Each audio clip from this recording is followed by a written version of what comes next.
It's Psychology Month.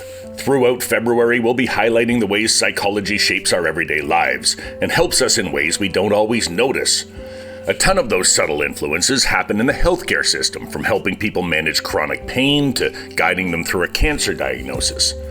Today, we're going to focus on one way psychology interacts with the healthcare system, specifically in the field of HIV and AIDS. My name is Eric Bowman. I'm the Communications Specialist at the Canadian Psychological Association, and this is the CPA podcast, Mindful.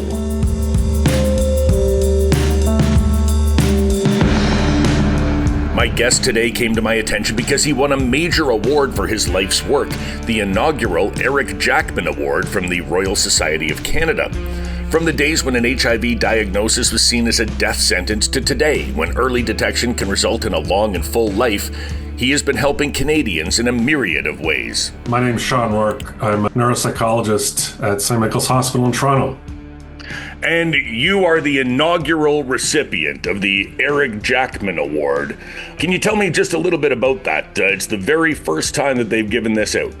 Yeah, it's a real special award. I mean, the Royal Society itself is an incredible distinction to get, and the pairing with Eric Jackman, who is a psychologist himself, I know realized that there wasn't an award that the Royal Society gives out specifically around behavioral sciences and psychology, and that's a really important part, of our world and a discipline to be recognized. So it's one that really looks at what impact the person is having in this area, and I was just so thrilled to be chosen for its first award.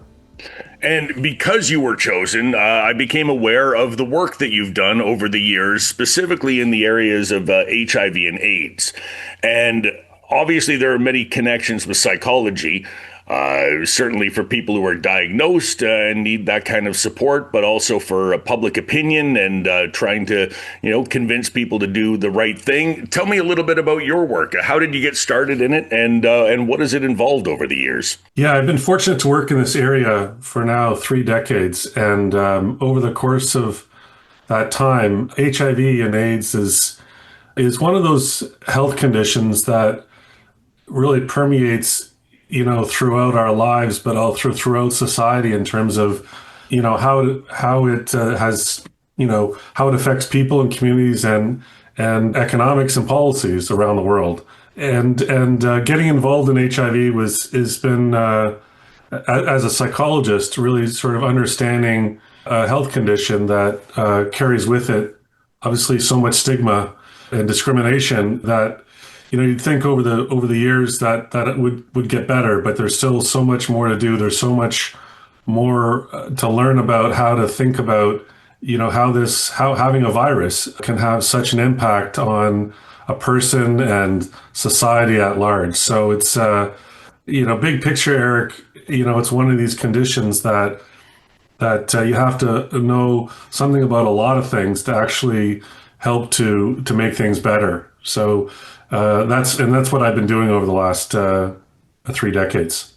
Well, in those 3 decades, there's been a remarkable amount of progress with the disease itself. I was just watching somebody reminiscing about Magic Johnson and the time that he came out and announced that he had AIDS. And that was such a big sort of watershed moment for a lot of people. But everyone who heard that at the time, or many of the sports writers anyway, really thought it was a death sentence. And when he announced that, they thought that that was going to be the end for him. And now, today, not so much anymore, right? We do have the abilities, and we do have the medicine. We do have technological advances that make it no longer a death sentence for the people who get the right treatment, right? That's very true. In fact, I started in 1995 here in Toronto at the Wellesley Hospital and St. Michael's Hospital, when the cocktail, it was called at the time, these treatments the scientific breakthroughs that would allow these antiretrovirals that would actually be able to, keep the virus, not completely treat, there's never been a cure yet for HIV, but to be able to have the virus suppressed in our immune system or in our bodies, allow our immune system to sort of recover and and keep somebody healthy. I mean, these are medicines that came online in 95.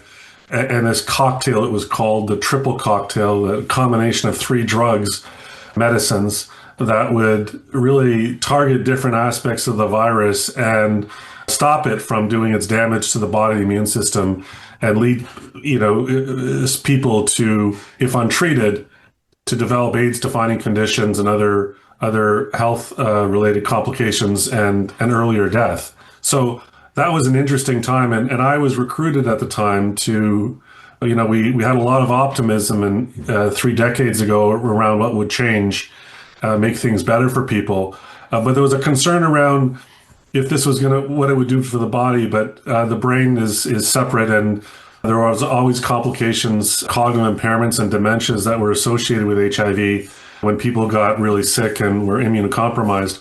Would those actually go away?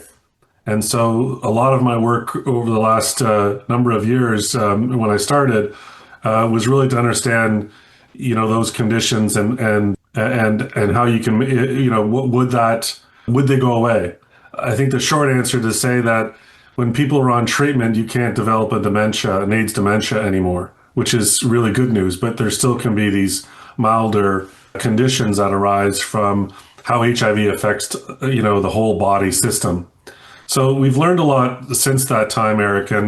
But when you say that, you're in your comments mentioning how this was, really these advances would open up but not everybody still gets access to those medicines, and not everybody has the benefit of getting tested and know their status. And that's where the challenges still lie, and where, fast forward, which we'll talk about, the work that I'm doing today as well, and just, making sure everybody has a chance to know if they are infected, to know that, and to get access to the medicines to enable them to live really as much as possible normal lives, and hopefully to thrive.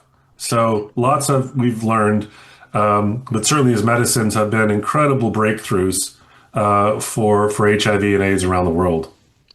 And when you do that work, when you're trying to, convince people to get tested, or convince them then to take the medication once they've been tested, are there certain populations that you try to reach and say, hey, you should get, tested so that whether or not you are HIV positive, and then we can take the steps to mitigate that? Yeah, for sure. I mean, it varies from country to country, but in Canada, there's really 5 primary sort of populations of people, and these are all, when we say populations, we have such diversity in Canada, but these communities or populations of people are at an elevated risk of being affected by HIV in some way.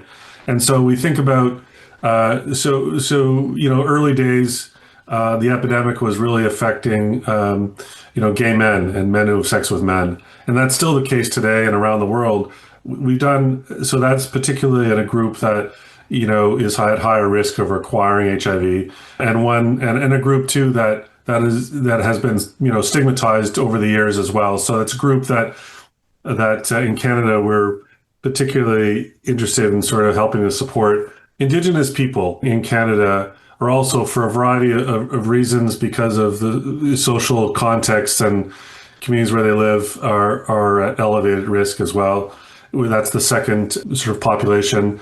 The third one is people who are Black or who have come from Africa and the Caribbean. It's really a group of people that, may also be at risk for a variety of reasons. And then we think about people who also use substances or inject drugs. Right. Needles. HIV is transmitted sexually and through blood, right? So when people share needles, that's a huge risk factor for acquiring other infections like HIV and hepatitis and so on. And then we think about sort of populations of people who are on the street, and that could be youth or and women who sort of intersect in these populations. But those are predominantly the people that in Canada we look to build more support, to think about how they get access not only to, in this case we're talking about HIV, but many of the people in these populations don't get the right kind of access to health care and testing and treatments for a variety of health conditions. We talk about health inequities and barriers to getting treatment. They're certainly true for HIV, but they're the case for other things as well, from getting access to testing and treatment for cancer and so on. So all of those populations, or most of those, are also ones that that could be at risk. So we develop programs specifically to think about how to reach and support those people in those communities in particular. And you mentioned, of course, I think we all know that when AIDS first showed up and people started to become aware of it, it was predominantly within the gay community and men who have sex with men. And you also said that we would think the stigma would go away over the years, right? One of the main reasons that it was such a terrible problem at that time was because that community tended to be ignored, tended to be marginalized, tended to be stigmatized. What are some of the stigmas that still persist to this day? What are some of the issues around that we still have to deal with? Yeah, so you mentioned all of those contexts that you'd think that we'd have learned from those experiences. The gay movement, the LGBTQ plus movement, the movements to support HIV they've been the advocacy in these communities has been fierce, has been incredibly productive in providing access and to bring these cultural these issues to the table and to understand more of the cultural and social context for those. Certainly in a place like Canada, it's made it better, but you can see what happens when you have communities in other places around the world where you start to sort of question diversity and inclusion and how that can start to unravel and make it more difficult for people who are just different or have that people feel are different, because everybody, there's just so much diversity but people grow up feeling having that sort of view that somehow there's not only is this different, but there's something wrong with that. And the tolerance in our societies of obviously waxes and wanes depending on who's at the microphone. But I think things are much better here in Canada, but around the world things are getting worse. We still have people still experience stigma discrimination, whether you're gay or black or Indigenous. These are sort of layers of things that have happened for a variety of reasons and we still need to work at to educate and not let people feel not let people be in those situations where they can be discriminated. Right. You'd think that we would build a healthcare system that takes that out of the equation, right? That doesn't discriminate and that goes out of its way to be as inclusive as possible, reach as many people as possible. What does psychology in and of itself bring to this issue and to HIV/AIDS in general? How does psychology contribute? Well, it's a lot of these things that we're talking about. These are social contexts of understanding about, experiences of where you grow up and who's around you and what viewpoints you hear and what tolerance you have and how that shapes your perceptions and your, how you interact with people and in the world around you. So these are all, constructs in psychology that we think about, and then there's the bigger piece of how things sort of play out in the real world, right? And how having thoughts and your behaviors. So psychology is so well positioned, particularly I think now in healthcare. It's even more important than ever, right? Of understanding. It used to be when it was interesting when I started working in the hospital here in Toronto. The work that I was doing.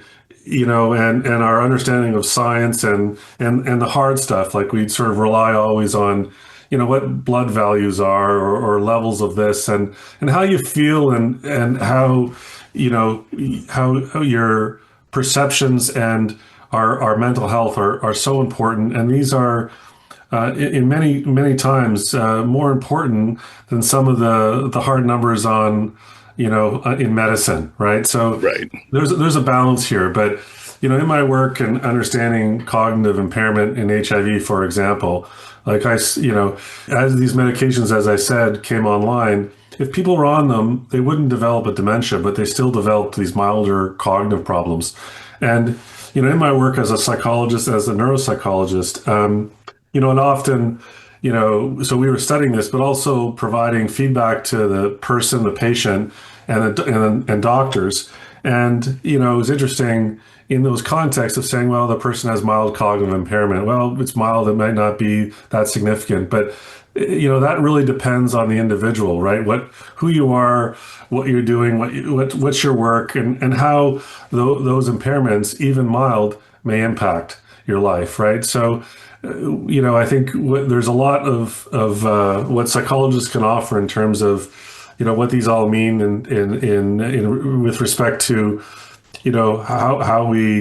how that impacts the person and their confidence in the world and their jobs and their relationships and so on. So psychology has a huge, is a discipline that has a huge amount to offer now in the complexity of healthcare and really, making sure that people not only are going to recover physically, but also psychologically.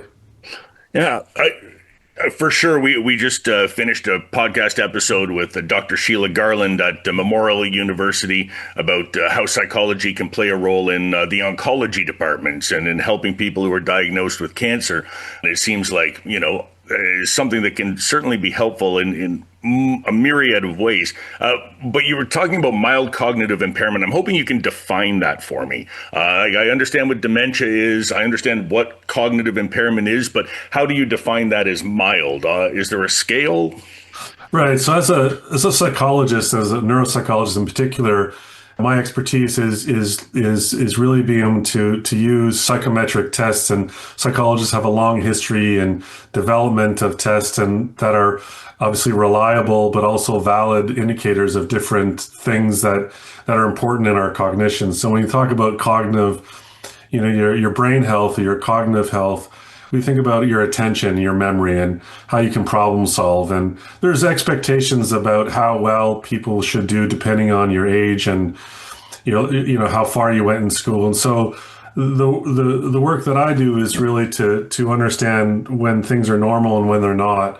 And that's using a battery of tests and through clinical interviewing that you can assess whether somebody's again, everybody has strengths and weaknesses, and people have different, areas where depending on, your cognition, your cognitive sort of intellectual abilities, does steer you to certain jobs, in your life. So for example, if you are really good in the maths and sciences, you might, end up becoming a scientist or a professor, or, you might end up, working as an engineer or something. Whereas if, right. Or in my case, hosting a podcast. So you obviously, so everybody has different strengths and weaknesses. And what we do as psychologists or as neuropsychologists is have tests that we can use that really help us determine whether something's normal or not. And when something's mildly impaired, it means that there are certain functions or abilities that are just not in that kind of normal range and would be consistent with, because with a particular medical condition or something that happened developmentally that leads to that kind of impairment. So that's important because in my work, certainly with mild impairment can, depending on your job, if you have a very demanding job where you have to pay attention and your attention's waxing and waning, or your short-term memory is not as good as it was. Like these have impacts on your day-to-day functioning, and so as a psychologist, understanding if there are impairments, what can somebody do about them? Is there a treatment? Is there behavioral things? Is there physical exercise that people can do? What are the ways to make that better? Is it going to stay that way? Is it going to get better? And how to manage it when it does stay that way? Because oftentimes as we get older, things happen. We can't run as fast, but we also don't process information as fast. And how do you accommodate? Psychologists are really good at figuring out how to help people navigate that as they navigate their journey in life. And I imagine that they're navigating something different too. When you're talking with them, they're navigating a diagnosis of HIV, which is probably, I assume, something that's unwelcome. They don't want to hear it. They haven't, right? They're not going to be pleased about it. But then to add this other layer on top of it, of sort of a cognitive impairment that may make, I guess, maybe more difficult for them to process the diagnosis, or where to go from there. Yeah, I think it's not as much as processing it, but yeah, hearing you have another health condition, another that impacts on your life, and for some people, a change in cognition can be really, shattering your sort of sense of confidence and your image and that sort of thing. And that's where again, where psychologists step in to help to manage that, right? So there's a lot of things that we can do to help people adjust and manage when those things happen, and that's part of what psychologists do, not only help to diagnose and understand what may be going, may have gone wrong, but that what you can do about it from a psychological standpoint in terms of how to manage and help somebody, get back to a place where it's not as doesn't affect them as much.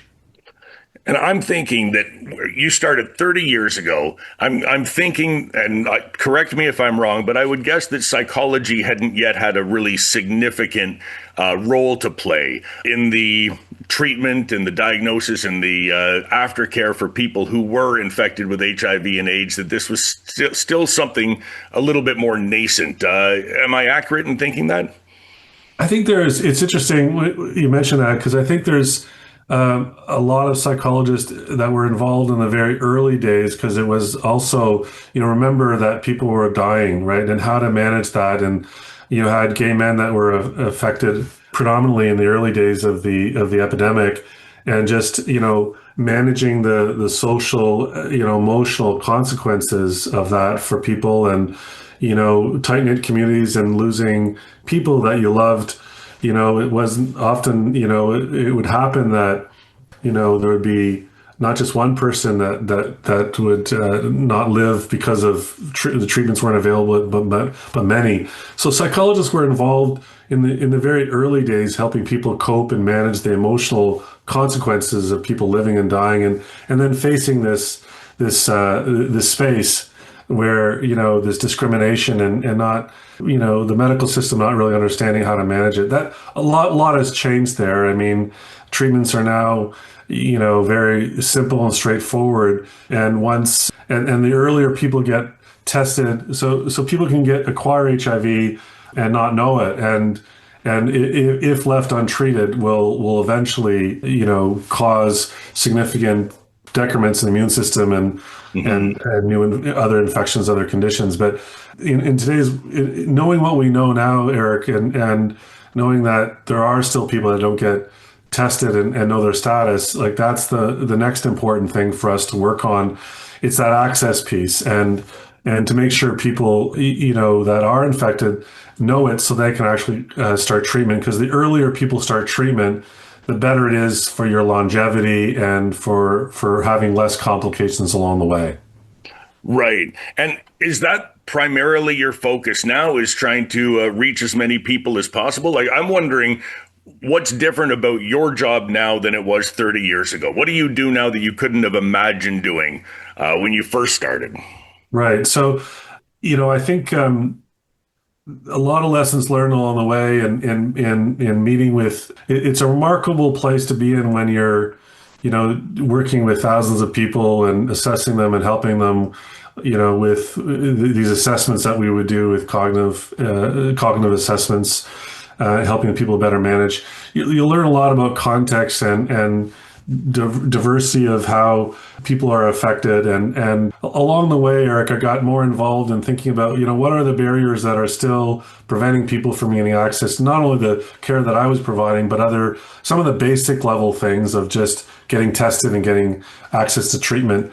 And so recognized along the way how important science is, but also how important working with communities and understanding what are those barriers that are affecting people in not getting access.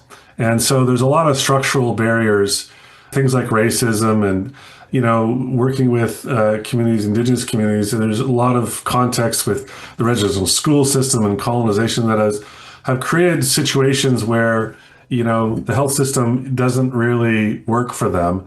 And so a lot of people don't enter into it to get access to the things they need for HIV and for other things as well. So most recently, Eric, I've been really focused on those barriers that still exist. And because I'm in that position and appreciating that when we have these treatments that are life-saving and life-altering, that people can, get tested, have a virus that can be treated and people can live and thrive in their lives, every Canadian should have access to it. Everyone around the world should, but my focus is really on the domestic side. And so the barrier there is around people who don't know their status.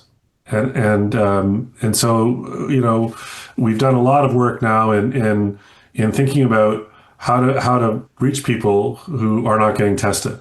And so It's really the breakthroughs and about 90% of people, or there's a number, most people will go see their doctor, go to the Emerge or get tested or go to a hospital and so on, but some people won't.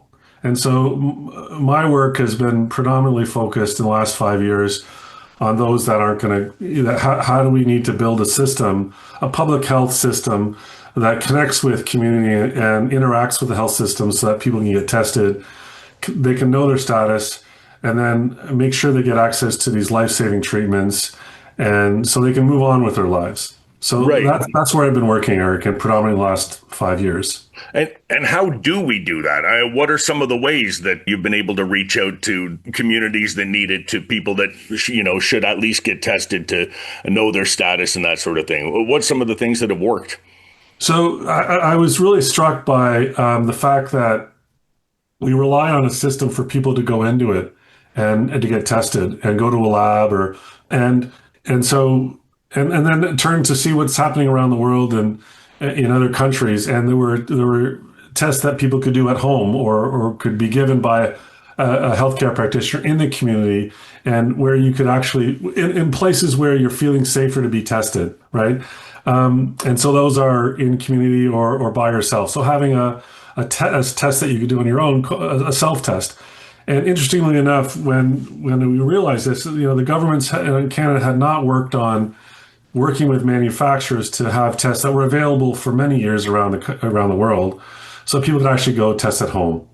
And so having a home test or a self-test, that was where we started about 5 years ago and got the first one approved in November of 2025, the first HIV self-test that was approved by Health Canada. And so we worked with a manufacturer. This was a Canadian company, actually, in Vancouver, British Columbia, that had a test that had licensed it or was available. One, you could, in a minute, could do a test on your own and know your status. And then you can make decisions about your health. So it's like, why aren't Canadians having access to that? I mean, there was a version of it that was available that healthcare practitioners, but governments weren't taking it. The missing piece was something that somebody could do at home. And then as we got that approved, COVID hit. And then we realized that, we couldn't, get it to people. And so we had to build solutions to think about technology and so on. But fast forward a little bit, Eric, everybody appreciates now what it is to have a test that you can do at home. Remember the days that we were standing in line to get tested at the hospital? We'd have these long lines. You go and test or at, a mall or something. Or drive-through. They had the drive-through testing things, right? Right. And so that's PCR testing that you'd line up and you wouldn't get the results immediately. You'd find out that, a few days later or eventually got faster in it.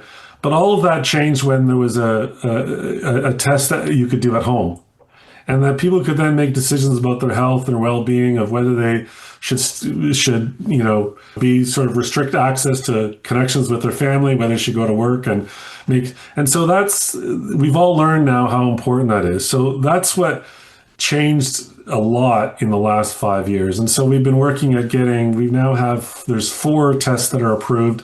We have a 5th one coming. These are for HIV and now working for other conditions, for syphilis, which we have a problem with syphilis right now. Right. And yeah. So once you get these approved, and that's what we've helped these manufacturers, 2 Canadian companies in and shortly we hope a U.S.-based company will also have another test. It's then making sure it gets to the people that can have access to it. So Yeah. that's where we've been working recently, Eric. So you get these approved, but you can't just let them sit there. You have to mobilize them. And so we've Right. essentially built solutions to do that. And I mean, not that I'm going to say there's anything positive about the COVID pandemic, but has that made things a little easier for you? Are people more familiar and comfortable with taking a test at home? Are the tests such that you can do the test and then it immediately shows you whether or not you're positive? Is it similar to the COVID test in that way? Very much so. It's a little bit less invasive than putting the swab up Putting your the nose. Q-tip up in You your, know, yeah, right. it's usually a drop of blood from your finger. There's an oral fluid one that will be out soon. So they're easy to use. They let you know that in this case, these are screening or these are rapid tests that are screening tests, and so you do have to confirm these going into the hospital or going to a clinic to get Right, like a confirmation. home pregnancy test kind of Right, like so thing. exactly. You want to make sure before you start treatment for these things, but it's the really the first step. So we've learned a lot, and the expectations have changed. But to your point, have we learned? There are silver linings. We did think of there was two major things that affect HIV. One is that we had to sort of pivot like we do in science and think about not just you have something that works, but will it work in the real world? And then thinking about the technology solutions that you'll need, we have these very cool vending machines that we put self-testing in. It's a program called our Health Box. And we then have, community-based healthcare teams that don't just sit in a clinic or hospital, they actually go to people and they bring these tests and using mobile vans, and they create a context where people feel safe to get tested, and then not only get them tested, but also provide those avenues for treatment. So with COVID, we learned how to do that. We learned how to pivot, learned how to, okay, be pragmatic about the other things that need to be developed. And so that's something we learned in the last 5 years. The other thing to mention, and I think it's part of our current sort of civil society discussions around health equity and access, right? And health inequities in particular, that there are certain people or populations that don't get the same access as everyone else. And Right. I think that's brought to light with COVID, right? That it was easy for some people to get access, and others that you just can't rely on them to go to a hospital or a clinic. You have to actually engage them in the communities in different ways and really tailor the information and engage people that they'll trust and feel comfortable in sort of taking direction from, right? And so I think there's a lot we've learned for health inequities that are still exist in very significant ways, but in HIV, this is very important because, again, we talked about these different populations, and it's all about access, and everybody should have the same access, right? And so if they don't, then there's something wrong. And so Right. I think COVID has brought to light that, and people, I think, can see that and recognize that not everybody has that ease or facilitated access than their neighbor, and that really shouldn't be the case. Now, COVID obviously brought these inequities to light. A lot of it was in the news, and a lot of us could sort of see where those inequities lay and what was, at issue in our healthcare system. And I'm wondering, obviously there's no one size fits all, but does that pattern hold true for something like HIV or something like syphilis? Or is it the same inequities in the same places that we can deal with, or is it slightly different? And Yeah, you start opening the door and fixing it and bringing things together in one way, it helps the others as well. So in fact, testing is just the way into providing a better experience in care and treatment for people. And we're not just providing HIV care, we're providing care for other things, because it's the door, it's the opening the door or the way in. Mhm. And so oftentimes, because as we were talking about, that certain people and communities or populations have these inequities, they also are dealing with poverty, and they're dealing with mental health issues or other, housing challenges and that sort of thing. So you can't deal with one without dealing with the other. And so that's important. And I think we are sort of opening this door to thinking about how in Canada our healthcare system needs to evolve, particularly for the vulnerable and underserved, in ways that builds back into communities and involves communities in the development. I mean, this never works just with me going in there. This is around engaging. There's a lot of work that goes into building trust and building relationships with communities so you can actually build that bridge. And having people with lived experience, we haven't really talked about it, is so critical to reaching those who are the most underserved. And that's really where I sort of pivoted, Eric, along the way, where I was, recognizing, again, as a psychologist, thinking about what I could do, working, sitting in front of someone, and what I can do on an individual level, but thinking about what if I were to have, go down a road to have a broader impact in our society. It's understanding these sort of layers of how things work, and understanding. So as a psychologist, I mean, I wasn't trained as a social sort of IO psychologist, but you had to learn all of that stuff along the way in order to make this work, because it really is about thinking about moving to, solutions that are obviously going to be very different for different people in different communities and different contexts.